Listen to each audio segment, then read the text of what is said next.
नवरात्र के 9 दिनों में पूरी श्रद्धा के साथ मां की पूजा और व्रत किया जाता है। नवरात्र के प्रमुख आकर्षण में से एक कन्या पूजन भी है। नवरात्र पर्व के दौरान कुछ लोग उपवास के आखिरी दिन कन्या पूजन और भोजन कराने का संकल्प लेते हैं। कन्या भोज के साथ ही नवरात्र का समापन होता है।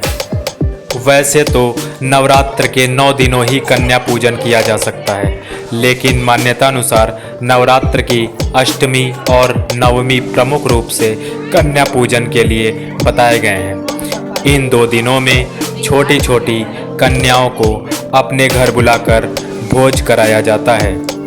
कुछ लोग अष्टमी को कन्या भोज कराते हैं तो कुछ लोग नवमी के दिन।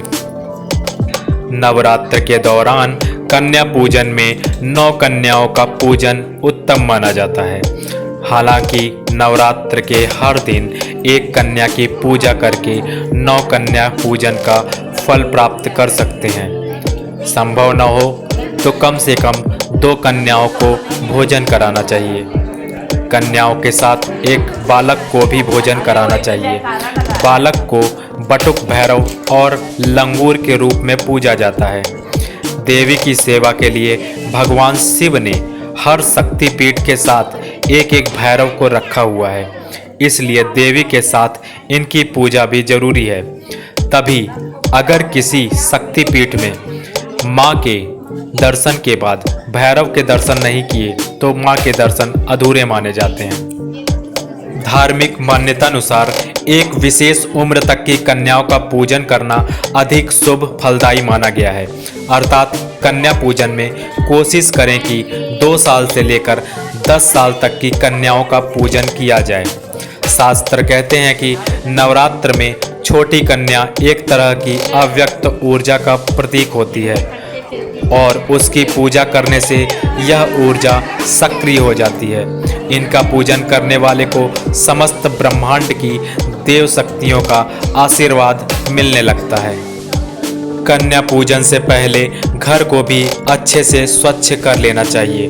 घर आने वाली कन्याओं को माता का रूप माना जाता है, इसलिए उन्हें घर बुलाने से पहले घर की अच्छे से साफ सफाई कर लेनी चाहिए। कन्या पूजन से पहले घर का माहौल साफ सुथरा कर लेना चाहिए, तभी कन्या पूजन का फल प्राप्त होता है। कन्याओं को माता रानी का रूप माना जाता है। ऐसे में उनके घर आने पर माता रानी के जयकारे भी लगाने चाहिए। इसके बाद कन्याओं के पैर धोने चाहिए। सभी कन्याओं को बैठने के लिए आसन बिछाकर बैठाना चाहिए। फिर रोली और कुमकुम का टीका लगाने के बाद उनके हाथ में मौली बांधनी चाहिए। अब सभी कन्याओं और बालक की आरती उतारनी चाहिए। इसके बाद माता रानी को भोग लगाया हुआ भोजन कन्याओं को देना चाहिए। मान्यता के अनुसार वैसे तो कन्याओं को यथाशक्ति अनुसार भोजन कराना चाहिए। माँ भगवती को खीर, मिठाई, फल, हलवा, चना, मालपुआ प्रिय है, इसलिए कन्या पूजन के दिन कन्याओं को खाने के लिए पूरी, चना और हलवा दिया जाता है। कन्याओं को केसर युक्त खीर, हलवा, पूड़ी खिलाना चाहिए।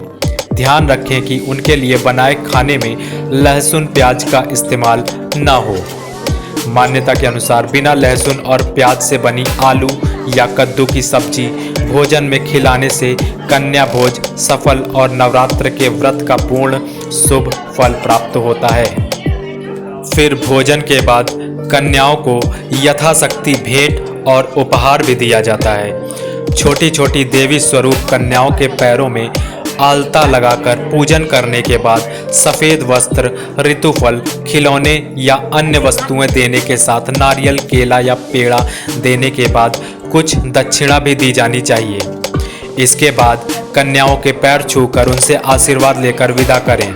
ऐसा कहा गया है कि विधि विधान से कन्या पूजन करने से नवरात्र का व्रत पूर्ण माना जाता है और माता रानी प्रसन्न होकर सभी मनोकामनाएं पूर्ण करती हैं।